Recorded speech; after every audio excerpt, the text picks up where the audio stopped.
কিয়ামুল লাইল, তারাবির সালাত আদায় করা।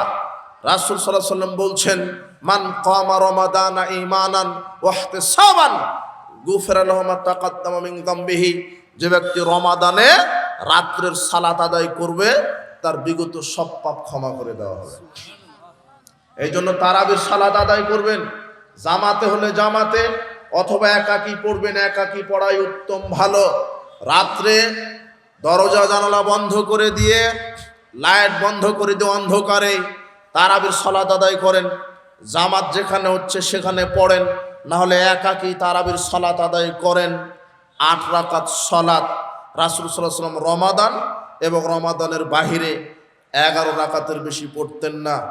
হুজুর জাতিকে ধোঁকা দিচ্ছে। হুজুর বলছে যে 8 রাকাত তাহাজ্জুদ, 8 রাকাত তারাবি নয়, 8 রাকাত তাহাজ্জুদ, 20 রাকাত তারাবি। হুজুর জাতির সামনে প্রতারণা দিচ্ছে, অথচ তারাবি শব্দটাই কোরআন হাদিসে নেই। কথা বুঝেননি মনে হয়? যেটা তাহাজ্জুদ ওটাই তারাবি, যেটা তারাবি ওটাই তাহাজ্জুদ। যদি 20 রাকাত তারাবি হয় তাহলে 20 রাকাতও তাহাজ্জুদ হবে। যদি 8 রাকাত তারাবি হয় 8 রাকাতে তাহাজ্জুদ হবে। আপনি এই কথা জাতিকে ধোঁকা দেওয়ার জন্য বললেন কেন যে 8 রাকাত তাহাজ্জুদ 20 রাকাত তারাবি? অথচ টোটালি এটা একটা মিথ্যা অপবাদ। যেটাই তাহাজ্জুদ সেটাই তারাবি, যেটাই তারাবি সেটাই তাহাজ্জুদ। কথা কি বুঝেছেন?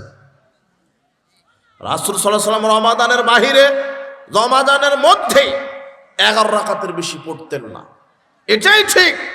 কাজেই আপনি রমাদানে রাত্রের সালাত, হাদিস আসছে কিয়ামুল লাইল অথবা তাহাজ্জুদ, আপনি পড়েন। 8 রাকাত পড়েন, 1 রাকাত, 3 রাকাত, 5 রাকাত, 7 রাকাত বিতের পড়েন, এটা পড়েন। কাজেই রমাদানের একটা বিশেষ আমল রাত্রের সালাত আদায় করা। এরপরে কি? রমাদানের আর একটা বিশেষ আমল লাইলাতুল কদর উদযাপন করা। আল্লাহ সুবহানাহু ওয়া তাআলা বলছেন, লাইলাতুল কদর 1000 মাসের চাইতেও কি উত্তম। লাইলাতুল কদর উদযাপন করতে হবে। রাসূল সাল্লাল্লাহু আলাইহি ওয়াসাল্লাম বলছেন, তোমরা লাইলাতুল কদরকে মূল্যায়ন করো।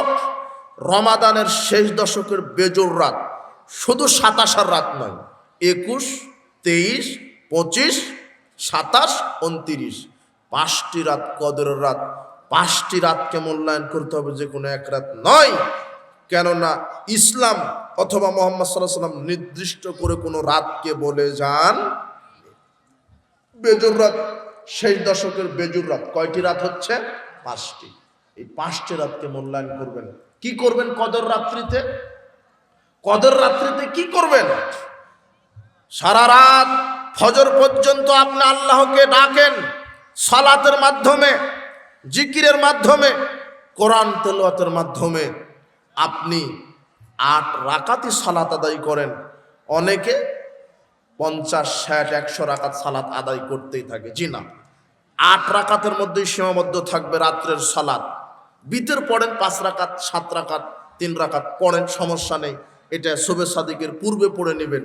কিন্তু রাত্রে লাইলাতুল কদরকে মূল্যায়ন করবেন সালাতের মাধ্যমে, সেটা যেন 8 রাকাতের মধ্যেই সীমাবদ্ধ থাকে। কিভাবে? 8 রাকাতে আপনি পার করে দেন মধ্যরাত্রি পর্যন্ত। 2 রাকাত করে করে সালাম ফিরিয়ে দিবেন। 2 রাকাত সালাত আদায় করবেন আধা ঘন্টা পর্যন্ত, 40-45 মিনিট পর্যন্ত। আপনি সালাতে দাঁড়াবেন, তাকবীরে তাহরিমা দিয়ে হাত বুকের উপরে বেঁধে সানা পাঠ করার পরে সূরা ফাতিহা পাঠ করবেন। এরপরে সূরা লম্বা জানেন না, বড় সূরা জানা নাই, ইখলাসটা জানা আছে, তাই তো? আপনি ইখলাসটাই 50 বার পড়েন। কয়বার পড়বেন? পড়তেই থাকেন। লম্বা ওটাই লম্বা কেরাত আপনার। এরপরে রুকুতে যান, রুকুতে সুবহানা রাব্বিয়াল আযীম পড়তেই থাকেন 100 বার, 500 বার পড়তেই থাকেন, পড়তেই থাকেন সুবহানা রাব্বিয়াল আযীম পড়তেই থাকেন। এরপরে রুকু থেকে উঠার পরে সেজদায় চলে যান।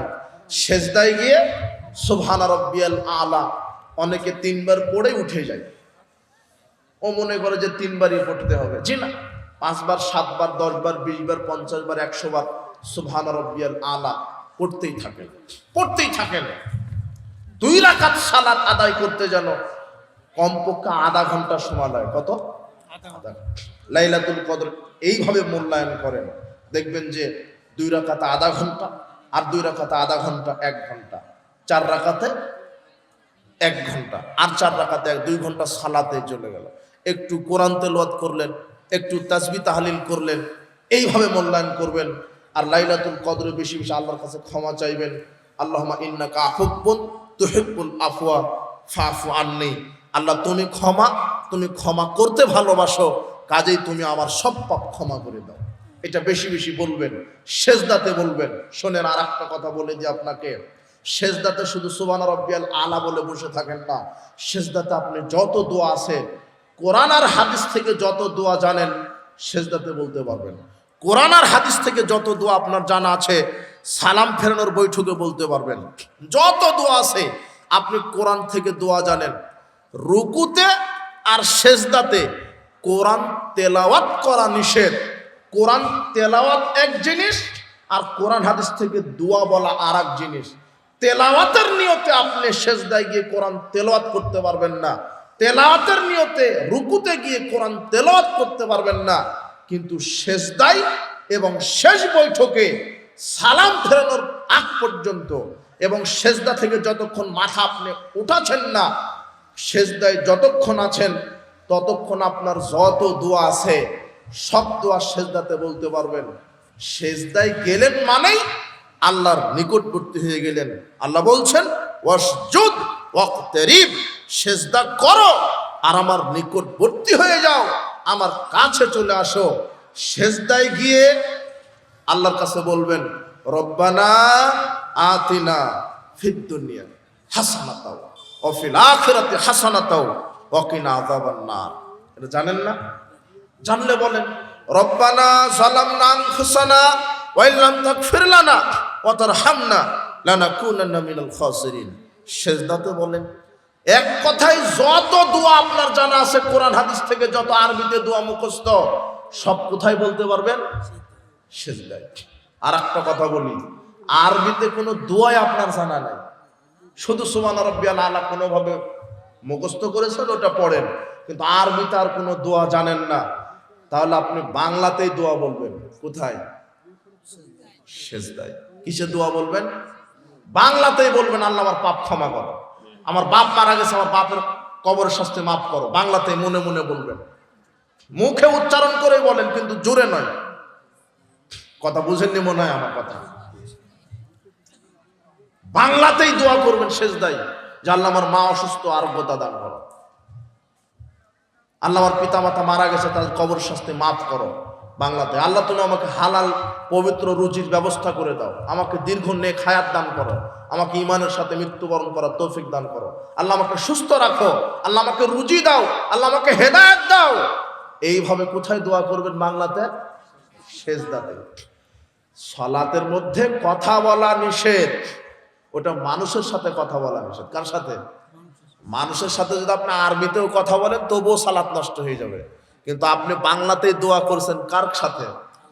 আল্লাহর সাথে। কথা কি বুঝেছেন? কি সেজদাতেই থাকেন না 10 মিনিট? থাকেন না, এটা অভ্যস্ত হন না। মোবাইলের সামনে বসে থাকেন 5 ঘন্টা, খারাপ লাগে না? আর সেজদা দিতে যা দেরি, উঠতে আপনার দেরি হয় না। বাহ, আপনার ইমানের গতি। মসজিদে প্রবেশ করেছেন, ঢুকতে দেরি, বের হতে আপনার দেরি হয় না।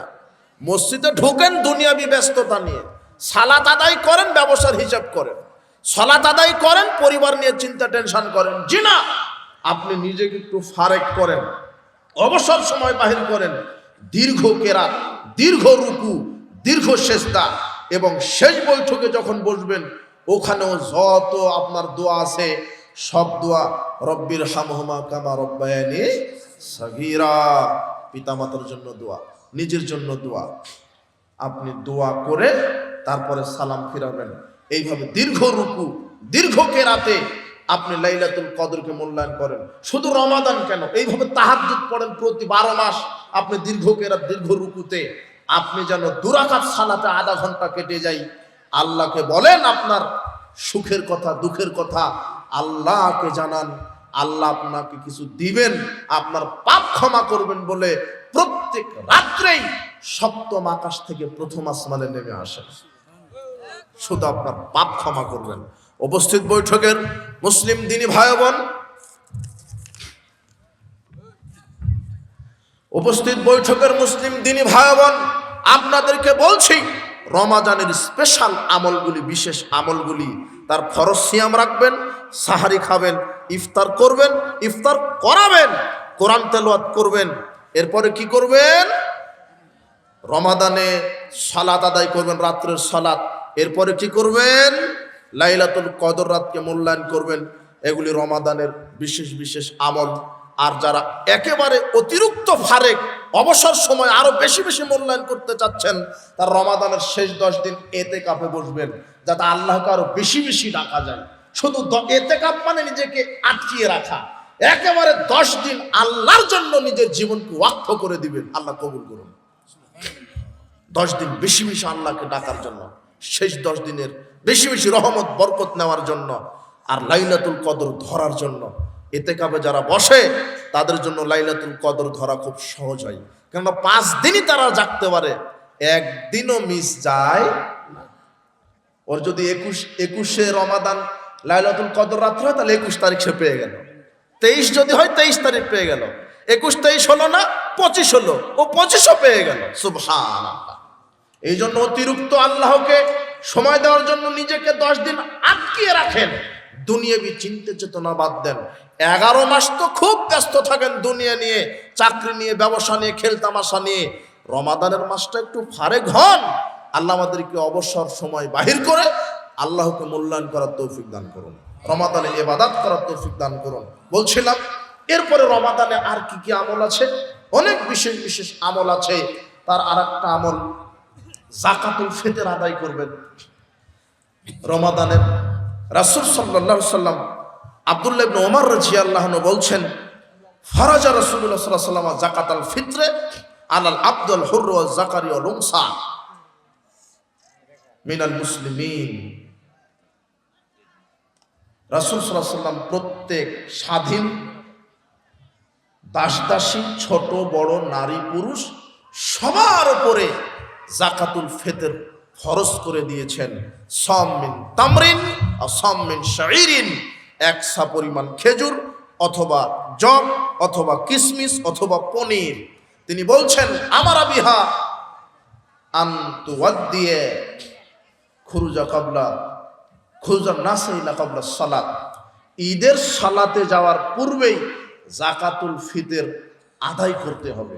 ঈদের সালাতে যাওয়ার পূর্বেই যাকাতুল ফিতর আদায় করতে হবে।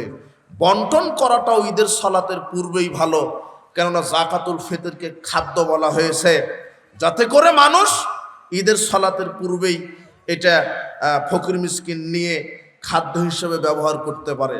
এখানে আরেকটি কথা, রাসূল সাল্লাল্লাহু আলাইহি ওয়াসাল্লাম যাকাতুল ফিতর আদায় করতে বলেছেন খাদ্যদ্রব্য দ্বারা। কি দ্বারা? এদেশের এই জাতিকে কি দিয়ে আপনি শরীয়ত, সুন্নাত, কোরআন হাদিস বোঝাবেন? এই জাতির এক শ্রেণীর বড় বড় কর্মকর্তা তারা বলছে যে টাকা দিয়েও যাকাতুল ফিতর আদায় করলে হবে, কিন্তু আমরা বলেছি টাকা দিয়ে যাকাতুল ফিতর যদি সারা পৃথিবীর মানুষ আদায় করে হবে না। কেন? মুহাম্মদ সাল্লাল্লাহু আলাইহি ওয়াসাল্লাম বলেছেন কি দ্বারা আদায় করতে হবে? খাদ্যদ্রব্য দ্বারা। আবু সাঈদ খুদরি রাদিয়াল্লাহু আনহু বলছেন, রাসূল সাল্লাল্লাহু আলাইহি ওয়াসাল্লামের যুগে কুন্না নুখরিজু যাকাতাল ফিতরে সাম মিন তামরিন ও সাম মিন শাইরিন সাম মিন আকিতিন আও সাম মিন যাবিবিন। আমরা রাসূল সাল্লাল্লাহু আলাইহি ওয়াসাল্লামের যুগে 1 সা খেজুর অথবা 1 সা পনির, 1 সা কিশমিশ অথবা 1 সা জব দিয়ে আমরা যাকাতুল ফিতর আদায় করেছি। সাম মিন তাম, 1 সা পরিমাণ খাদ্যদ্রব্য দ্বারা আমরা যাকাতুল ফিতর দিয়েছি। আপনি বলবেন রাসূল সাল্লাল্লাহু আলাইহি ওয়াসাল্লামের যুগে টাকা ছিল না, এটা আপনার ভুয়া কথা। আজকের যুগের যে টাকা, এর চাইতে দামি টাকা ছিল রাসূলের যুগে। স্বর্ণের টাকা ছিল। কিসের? রাসূলের যুগে টাকা ছিল না। আপনার ভ্রান্ত বানোয়াট কথা। এই জন্য সাবধান। খাদ্যদ্রব্য দ্বারা যাকাতুল ফিতর আদায় করতে হবে। এটা রমাদানের কাফারা, সিয়ামের কাফারা। যদিও কোনো সিয়ামে কোনো ভুল ত্রুটি হয়ে যায়, যাকাতুল ফিতর আদায়ের মাধ্যমে আল্লাহ তার সিয়ামকে পরিপূর্ণভাবে কবুল করে নেবেন। এই জন্য যাকাতুল ফিতর আদায় করবেন কি দ্বারা? খাদ্যদ্রব্য দ্বারা। এরপরে আর কি? অনেকে যারা জাকাত দিয়ে থাকেন বা ওসর দিয়ে থাকেন, ওসর তো বিভিন্ন সময় বিভিন্ন ফসলের ওসর, সেটা ভিন্ন কথা, কিন্তু যারা বাৎসরিক একটা হিসাব করে প্রতি বছরে যে জাকাত দিয়ে থাকেন, অনেকেই রমজান মাসে প্রতি রমাদানে কি দিয়ে থাকেন, এই জাকাতের টাকা দিয়ে থাকেন। এই জন্য জাকাতের কথাটা একটু আপনাকে বলি। জাকাত রমাদানে বাহির করবেন, এতে ভালো, রমাদানেই করতে হবে এমন না, বিষয় হচ্ছে যে 1 বছর পর পর। তবে সাহাবীগণ রমাদান মাসেই জাকাতের যারা সামর্থ্য ছিল, রমাদান মাসকে তারা জাকাতের মাস বলতেন, রমাদান মাসকে তারা জাকাতের মাস হিসেবে তারা রমাদানে জাকাতের টাকা বন্টন করে দিতেন তাদের রাষ্ট্রীয়ভাবে। তো জাকাত আপনারা আদায় করবেন, যাদের সামর্থ্য আছে জাকাত দেওয়ার, এরপরও যারা দেয় না এদের শাস্তি হবে, বিচার মাঠে এদের শাস্তি, জাহান্নামে এদের শাস্তি। যারা সামর্থ্য আছে নিসাব পরিমাণ সম্পদের মালিক, এরপরও যারা জাকাত দিচ্ছেন না, অর্থ সম্পদ পঞ্জীভূত করে জমা করে রেখেছেন, তাদের জন্য শাস্তি আছে বিচার মাঠে এবং পরকালে জাহান্নাম। অবাক করা শাস্তি। যারা এদেশে দুর্নীতিবাজ, হাজার হাজার কোটি টাকা দুর্নীতি করে, চুরি করে, এদের চাইতো অবমাননাকর শাস্তি হচ্ছে যারা সম্পদের জাকাত দিবে না। কেন? দুর্নীতিবাজ দুনিয়াতে যেটা দুর্নীতি করেছে সেটা তার কাঁধে থাকবে, এ পর্যন্তই শেষ, আর হয়তোবা জমি খনন করতে বাধ্য করবে। কিন্তু যে ব্যক্তি তার সম্পদের জাকাত দেয়নি, এই সম্পদকে আল্লাহ বিভিন্নভাবে বলেছেন, হাদিসে রাসূল সাল্লাল্লাহু আলাইহি ওয়াসাল্লাম বলেছেন, স্বর্ণরৌপ্যকে লোহার আগুনের বলয় তৈরি করবেন, বল, এই স্বর্ণরৌপ্যকে আগুনের বল তৈরি করে ওই ব্যক্তিটার কাঁধে রেখে দিবেন, ওই আগুনের বলটা স্তনভেদ করে বের হয়ে যাবে। এটা বিচারের মাঠের ঘটনা, জাহান্নামে যায়নি এখনো। যে সম্পদের জাকাত দিবে না তার শাস্তি বিচারের মাঠের। আর কিভাবে বলেছেন রাসূল সাল্লাল্লাহু আলাইহি ওয়াসাল্লাম, মান আতাহুল্লাহু মালান ফালাম ইয়াদ্দা যাকাতাহু, যাকে আল্লাহ সম্পদ দিয়েছে, নিসাব পরিমাণ মালিক করেছে, অথচ যেই ব্যক্তিটা জাকাত আদায় করেনি, মুসিলা লাহু মালুহু ইয়াউমাল কিয়ামাতি সুজাআন, আল্লাহ তার সম্পদকে বিচার মাঠে টেকো মাথা বিশিষ্ট সাপে রূপান্তরিত করবেন। আকরা বিজাবিবাতানে, আকরা লাহু বিজাবিবাতানে, যেই সাপের চোখের উপরে 2টা কালো দাগ থাকবে। তারপরে কি? সুম্মা ইউতাওয়াকুহু, এরপরে আল্লাহ ওই সাপকে তার গলায় পেঁচিয়ে দিবেন। সুম্মা ইয়াখুযু বিল হিজমাতাহিয়ানি বিশিদকাইহি, আর ওই সাপটা তার গালে সবল দিয়ে বলবে, আনা মালুক আনা কানজুকা, আমি তোমার সঞ্চিত সম্পদ, তুমি আমার জাকাত আদায় করনি। দেখেন, যারা জাকাত সম্পদের দিবে না, অনেক মানুষ আছে এরা তাহাজ্জুদ পড়ে, হজ করে, সালাত আদায় করে, কিন্তু সম্পদের কি দেয় না? জাকাত দেয় না। এদের এই বিচার মাঠের শাস্তি।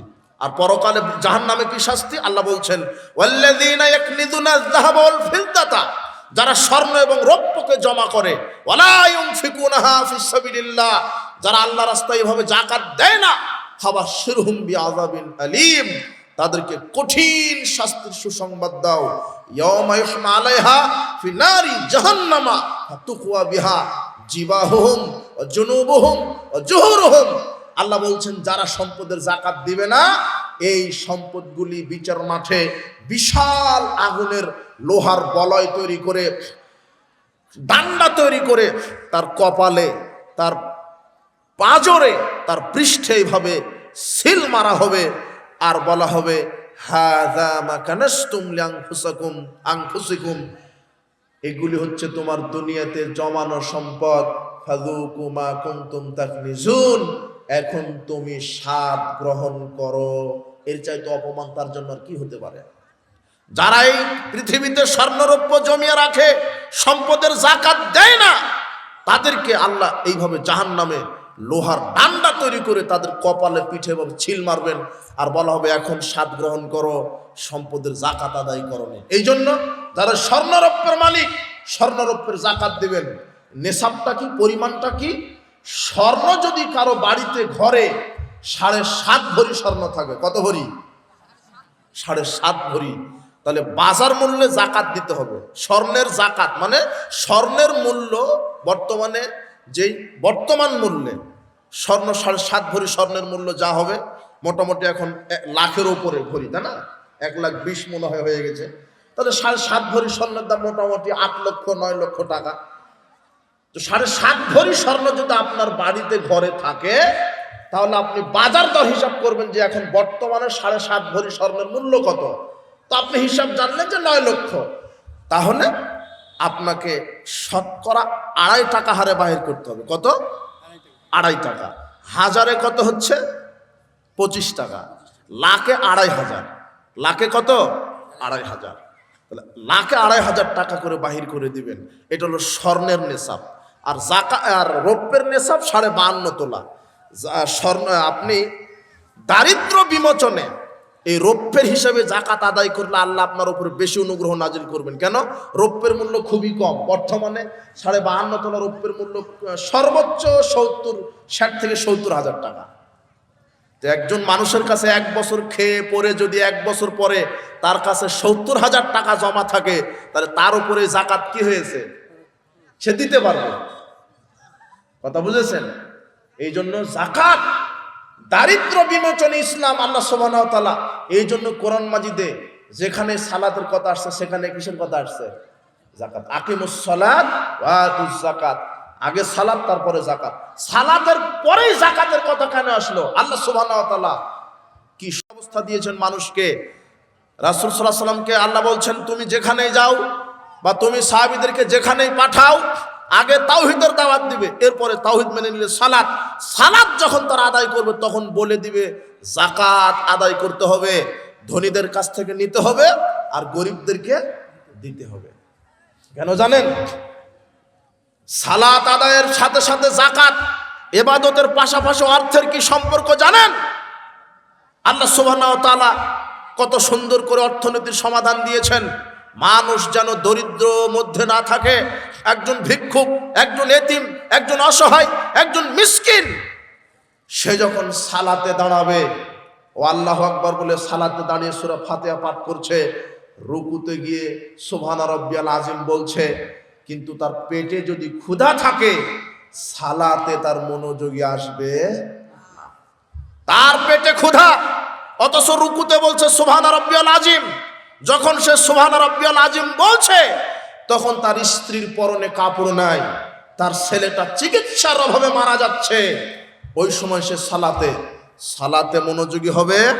ও রুকুতে গিয়ে চিন্তা করবে আমার ছেলে অসুস্থ, আমার স্ত্রী পরনে কাপড় নাই।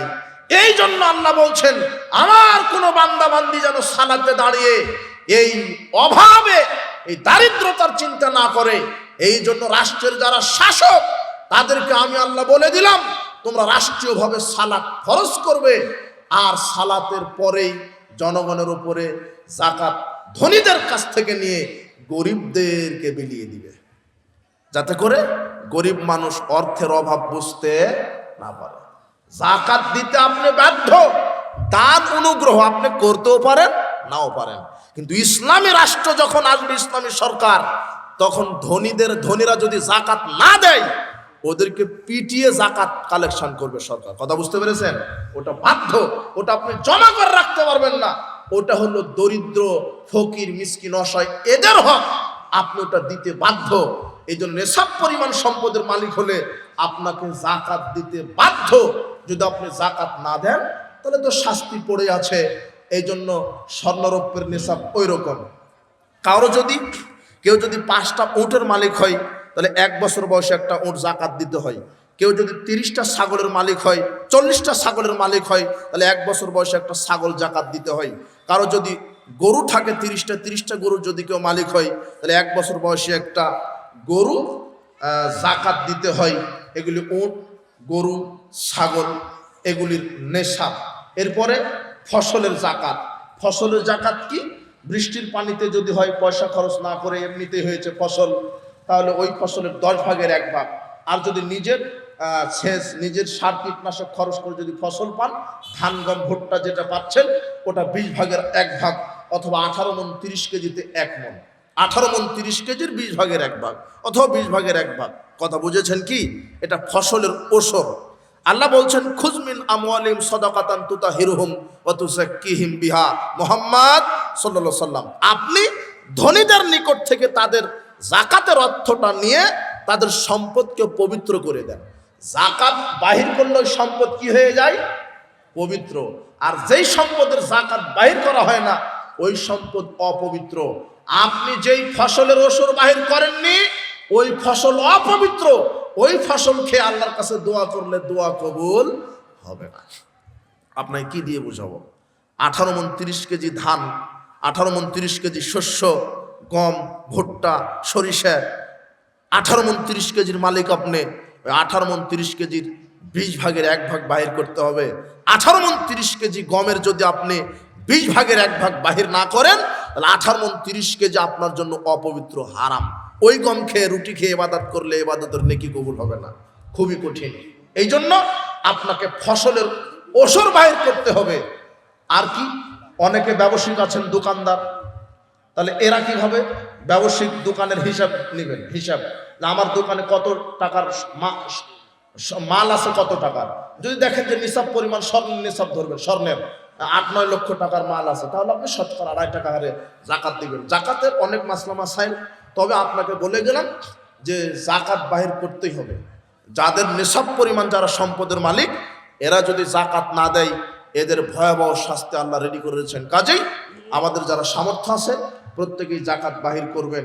আল্লাহ সুবহানাহু ওয়া তাআলা আমাদেরকে জাকাত বাহির করার তৌফিক দান করুন, আল্লাহ আমিন। আমরা আলোচনা ইতি টানব শেষের দিকে, তবে সংক্ষেপে সিয়াম ভঙ্গের কারণ আপনাদেরকে বলি। সিয়াম ভঙ্গের কারণ হচ্ছে ইচ্ছাকৃতভাবে খেলে বা পান করলে সিয়াম ভেঙে যায়। ভুল ক্রমে কিছু খেলে পান করলে সিয়াম ভাঙে না। অনেকে ভুল ক্রমে কিছু খেয়ে নিতে পারেন 2-1 দিন প্রথমে, তো ওটা ভুল, যদি অনিচ্ছাকৃতভাবে ভুলে যদি খেয়ে নেন, পান করেন, সমস্যা নেই, কুলি করে ফেলে দেন, সিয়াম রেখে দিবেন, সিয়াম হয়ে যাবে। কিন্তু ইচ্ছাকৃতভাবে খেলে পান করলে সিয়াম ভেঙে যাবে। 2, খাওয়া বা পান করার অন্তর্ভুক্ত বিষয়। কেউ যদি খাওয়া বা পান করার অন্তর্ভুক্ত বিকল্প পথ ব্যবহার করে, স্যালাইনের মাধ্যমে, ইঞ্জেকশনের মাধ্যমে, অর্থাৎ এমন স্যালাইন শরীরে পুশ করা যাবে না, এমন ইঞ্জেকশন নেওয়া যাবে না যেই স্যালাইন বা ইঞ্জেকশনে দেহে খাদ্যের কাজ করে, তাহলে সিয়াম ভেঙে যাবে। তবে রোগের প্রতিষেধক হিসেবে আপনি স্যালাইন অথবা ইঞ্জেকশন নিলে সিয়াম ভাঙবে না। যারা শ্বাসকষ্টের রোগী ইনহেলার ব্যবহার করেন, ইনহেলার ব্যবহার করলে সিয়াম ভাঙে না। যারা রক্ত দিচ্ছেন, রক্ত দিলে সিয়াম ভাঙবে না, তবে রক্ত নিলে সিয়াম ভেঙে যাবে। অনেকে হেজামা করেন, শিঙ্গা লাগিয়ে চিকিৎসা করেন, শিঙ্গা লাগিয়ে চিকিৎসা করলে সিয়াম ভাঙে না। শিঙ্গা লাগিয়ে হেজামা করলে সিয়াম ভাঙে না। রক্ত মানুষকে দিলে সিয়াম ভাঙে না, কিন্তু রক্ত শরীরে নিলে সিয়াম ভেঙে যায়। এরপরে সিয়াম ভাঙের কারণ, ইচ্ছাকৃতভাবে বমন করলে সিয়াম ভেঙে যাবে, অনিচ্ছাকৃতভাবে বমন করলে সিয়াম ভাঙবে না। এরপরে সিয়াম ভঙ্গের কারণ, স্ত্রী মিলন করলে সিয়াম ভেঙে যায়, স্ত্রী মিলন করলে সিয়াম ভেঙে যায়। আর স্ত্রী মিলনের অন্তর্ভুক্ত বিষয় যেমন হস্তমৈথুন করলে সিয়াম ভেঙে যায় ইচ্ছাকৃতভাবে। আর হস্তমৈথুন তো ইচ্ছাকৃতভাবে শয়তানের প্ররোচনায় করে, হস্তমৈথুন করলে সিয়াম ভেঙে যায়। এরপরে যুবকের দিনে ঘুমাচ্ছে, স্বপ্নদোষ হয়ে গেছে, ও মনে করেছে স্বপ্নদোষ হলে সিয়াম ভেঙে যায়। না, স্বপ্নদোষ হলে সিয়াম ভাঙে না, স্বপ্নদোষ হলে সিয়াম ভাঙে না। গোসল করবে, পবিত্র হবে, সালাত আদায় করবে, ইফতারের সময় ইফতার করবে, সিয়াম পরিপূর্ণ হয়ে যাবে। স্বপ্নদোষ হলে সিয়াম ভাঙে না। তারপরে কি সিয়াম ভঙ্গের কারণ, হায়েজ নেফাস শুরু হলে সিয়াম ভেঙে যায়। একটা মহিলার যখন ঋতু হায়েজ শুরু হয়েছে তখন সিয়াম ভেঙে গেছে। সূর্য ডুবতে বা 1 মিনিট দেরি, ওই সময় যদি হায়েজ হয় তাহলে ওটাই সিয়াম বাতিল, ভেঙে গেছে। হায়েজ নেফাস হলে কি হয়? সিয়াম ভেঙে যায়। এগুলি সিয়াম ভঙ্গের কারণ। তবে আমরা যে সমাজে শুনি যে সিয়াম অবস্থায় টুথপেস্ট দিয়ে ব্রাশ করা যাবে না, ওটা মিথ্যা কথা। আপনি ব্রাশ দিয়ে ব্রাশ করতে পারেন, কোনো সমস্যা নেই। অনেকে রক্ত বের হয়ে গেলে সিয়াম দুর্বল হয় বা ভেঙে যায় বলে, যে না, রক্ত বের হয়ে গেলে সিয়াম দুর্বল বা ভেঙে যায় না, কোনো সমস্যা নেই। সারাদিন আপনি পানিতে গোসল দেন, সিয়ামের একটু ক্ষতি হবে না। বেশিক্ষণ গোসল দিলে সিয়াম দুর্বল হয়, এই কথা মিথ্যা। তবে রাসূল সাল্লাল্লাহু আলাইহি ওয়াসাল্লাম বলছেন সিয়াম মানে বিরত থাকা। সিয়ামের বাংলা কি? বিরত। বিরত কোথা থেকে? শুভে সাদিক থেকে নিয়ে সূর্য ডোবা পর্যন্ত যাবতীয় খানা পিনা, যৌন সম্ভোগ আর পাপাচারমূলক কাজ থেকে বিরত থাকার নাম সিয়াম। রাসূল সাল্লাল্লাহু বলছেন মান লাম ইয়াদা কাউলা জুরে ওয়ালা আমালা বিহি ফালাইসা লিল্লাহি হাজাতুন ফি ইয়াদা তা'আমা ওয়া শারাবাহু। যে ব্যক্তি সিয়াম থাকা অবস্থায় মিথ্যা কথা, মিথ্যা কাজ পরিত্যাগ করতে পারলো না, তার না খেয়ে থাকা কি আর না পান করে থাকা কি তার সিয়ামের কোনো মূল্য আমার কাছে নেই। এই জন্য আমরা সিয়াম থেকে কোনো পাপ করব না। সিয়াম মানেই বিরত থাকা। অনেক মানুষ সিয়াম থেকে মোবাইলে গেমস খেলে, গান বাজনা শুনে দিন কাটায়, ক্যারাম খেলে, এটা জুয়া খেলা। আর জুয়া খেলা তো হারাম, ওটা পাপের খেলা। আপনি মোবাইলে গান শুনছেন, টিভি দেখছেন, নাটক সিরিয়াল দেখছেন, ওটা আপনি শয়তানের গোলামি করছেন। সময় কাটছে না, একটু মোড়ে গিয়ে ক্যারাম খেলছে, লুডো খেলছে, তাস খেলছে, ওগুলি শয়তান, ওগুলি জুয়া খেলা। যে ব্যক্তি জুয়া খেললো সে নাফরমানি করলো আল্লাহর সাথে, তার রসুলের সাথে, তার হাতকে শুকুরের মাংস এবং রক্তে ডুবিয়ে দিল। আর জুয়া খেলার পরিণাম জাহান্নাম। 4 শ্রেণীর মানুষ জান্নাতে যাবে না, তার 1 শ্রেণীর মানুষ যারা জুয়া খেলে, যারা যে ছক্কা, লুডু, ক্যারাম, তাস এগুলি খেলে, টাকা দিয়ে খেলে, যেগুলি টাকা দিয়ে হার জিত আছে, আর যেগুলিতে হার জিত আছে শরীর চর্চা নেই, সময়ের অপচয়। এই যে ক্যারাম খেলো, ছক্কা, লুডু, আর এখন যুবকেরা মোবাইলে গেমস খেলছে, অনেক গেমস, এগুলি জুয়া খেলা, পরিণাম জাহান্নাম। আপনার সিয়াম থাকা না থাকা সমান কথা। যে ব্যক্তি সিয়াম থাকা অবস্থায় মিথ্যা কথা, মিথ্যা কাজ পরিত্যাগ করতে পারলো না, সিয়াম রেখেছে, মোবাইলে নাটক সিনেমা দেখছে, ওর কোনো মূল্য নেই। এই জন্য সাবধান। সিয়াম মানেই বিরত থাকা, যাবতীয় পাপাচার কাজ, পাপাচারমূলক কাজ থেকে বিরত থাকবেন। আল্লাহ সুবহানাহু ওয়া তাআলা আমাদেরকে ঈমানের সাথে নেকির আশায় সিয়াম পালন করার তৌফিক দান করুন, আল্লাহুম্মা আমিন। কালেকশনে চলে যান। কালেকশন মানে কি? এটা মসজিদের উন্নতি করবে, তাই না? 1 রাকাত বিতর নামাজ পড়া যাবে কিনা দলিল দিবেন। 3 রাকাত, 5 রাকাত, 7 রাকাতেরও হাদিস আসছে, সমস্যা নেই। তবে বিতরের অধ্যায়গুলিতে অধিকাংশই কয় রাকাতের পক্ষে হাদিস আছে? বিতর মানে 1 রাকাত, বিতর মানে বেজুর, বিতর মানে কি? এমনকি আবু দাউদের 1416 এবং 1422 নম্বর হাদিসে আসছে, রাসূল সাল্লাল্লাহু আলাইহি ওয়াসাল্লাম বলছেন, ইন্নাল্লাহা বিতরুন ইউহিব্বুল বিতরা। আল্লাহ হলেন বেজুর, আল্লাহ বেজুরকে ভালোবাসেন। ফাউতিরু ইয়াহলাল কোরআন, অতএব হে কোরআনের অধিবাসীরা তোমরা বিতের পড়ো। আল্লাহ হলেন বিতের, আল্লাহ হলেন বেজুর। তো আল্লাহ কয় বেজুর? না 3 বেজুর? তাহলে এই হাদিস কি দিয়ে বুঝাবেন জাতিকে? তাই বলে 3 রাকাত পড়া যাবে না এটা নয়, 3 রাকাতেরও হাদিস আসছে, 5 রাকাতেরও হাদিস আসছে, 7 রাকাত পড়েন। কিন্তু অধিকাংশ 1 রাকাতের পক্ষে, 1 রাকাতের হাদিসই বেশি। কথা বুঝেছেন? আপনি বুখারীর 990, 995, আপনি আবু দাউদের 1416, 1422, রাসূল বলছেন আল বিত্রু আলা কুল্লি মুসলিমিন, আল বিত্রু হাক্কুন আলা কুল্লি মুসলিমিন। রাসূল বলছেন প্রত্যেকটা মুসলিমের উপরে বেতের পড়া কর্তব্য, হক, সে পড়বে। মাইয়াফআল মান আহাব্বা, যে ব্যক্তি চায় 1 রাকাত পড়ুক, যে ব্যক্তি চায় 3 রাকাত পড়ুক, যে ব্যক্তি চায় 5 রাকাত পড়ুক, স্পষ্ট হাদিস আসছে। তো পড়েন 5 রাকাত, 3 রাকাত, 1 রাকাত। তবে অধিকাংশই 1 রাকাত। রাসূল সাল্লাল্লাহু আলাইহি ওয়াসাল্লাম 1 রাকাতই বেশি পড়তেন, 3 রাকাতও পড়তেন, তবে 1 রাকাত বেশি বেশি পড়তেন। এই আমার প্রশ্ন হলো, প্রসাবের পর আপনি টিস্যু নিয়ে 2 থেকে 1 মিনিট পর টিস্যুটা আমার হাতে দিবেন। যদি টিস্যু ভিজা না থাকে তাহলে আমি আজ থেকে টিস্যু ব্যবহার করব না। হ্যাঁ, কি বুঝালো?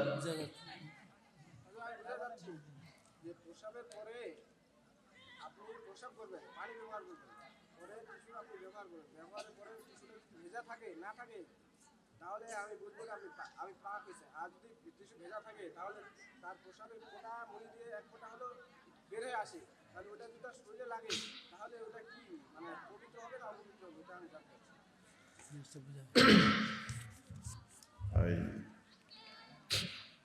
টিস্যু নিলে আর বের হয় না, তাই না? হয়, কিন্তু আপনি এটা তো ব্যবহার আর আপনি ওটা মনে করেন যে সব মানুষের পুরুষলিঙ্গ হচ্ছে বাঁকা। ওটা অনেকের রোগের কারণে হতে পারে, ওটা তো সবার না। না, ওটা আপনি কিভাবে বুঝবেন? না, ওইটা যুক্তি দিয়ে আপনি টিস্যুর দলিল নিয়ে আসতে পারবেন না। হ্যাঁ, পানির বিকল্প টিস্যু, পানি যদি না থাকে তখন ঢিল টিস্যু নিলেই যথেষ্ট হয়ে যাবে।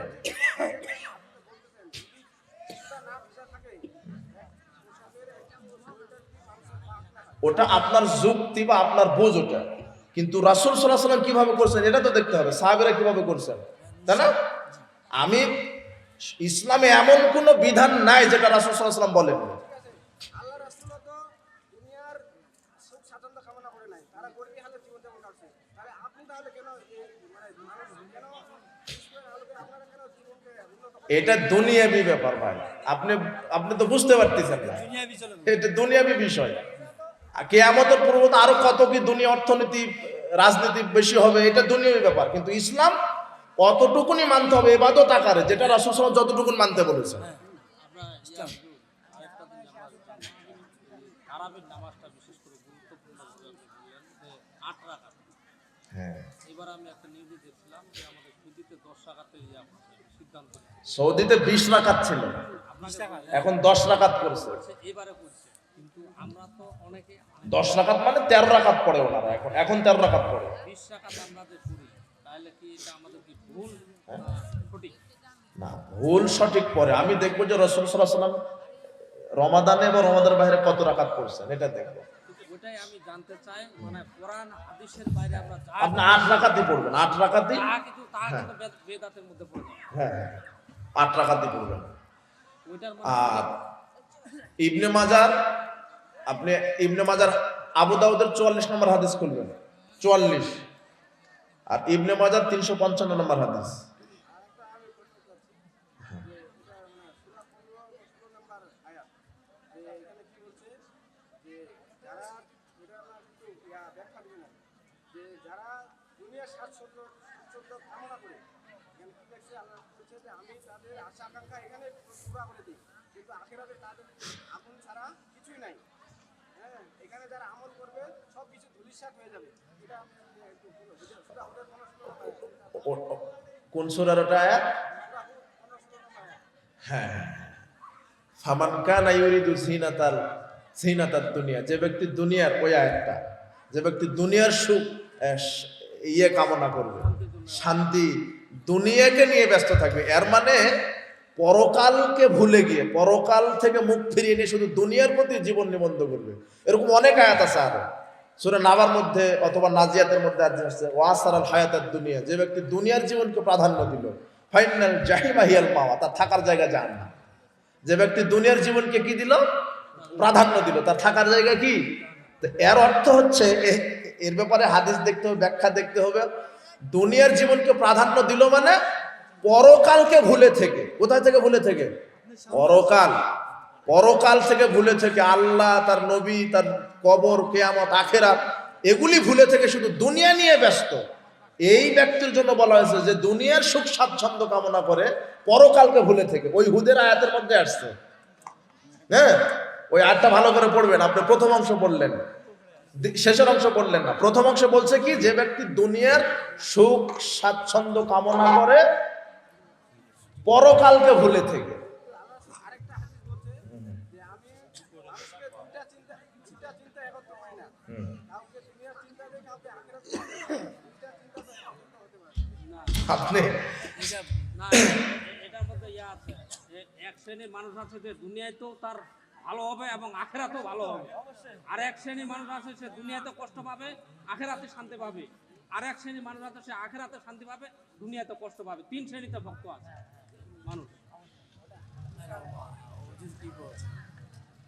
ঠিক আছে, আপনার শুধু এক অংশ দেখলে হবে না। যারা পরকালকে ভুলে শুধু দুনিয়া নিয়ে ব্যস্ত থাকে, তাদের ব্যাপারে ওগুলো আয়াত আসছে।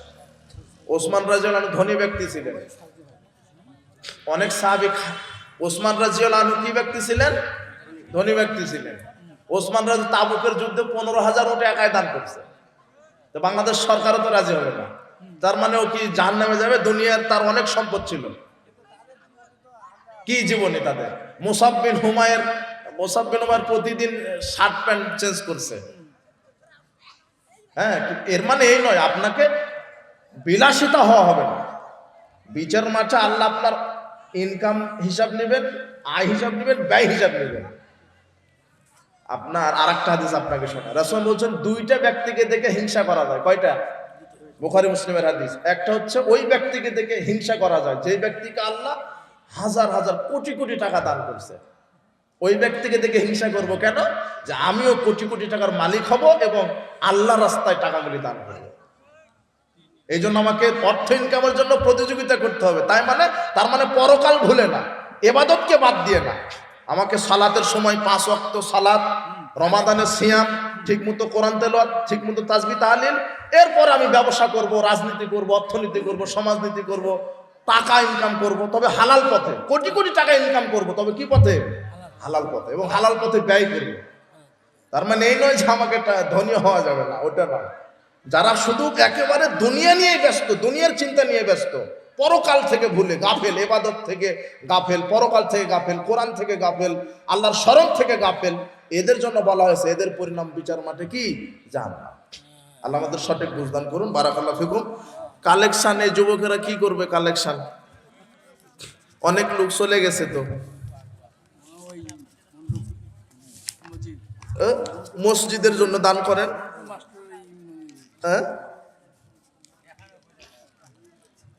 আমি তো কালেকশন করতে পারবো না।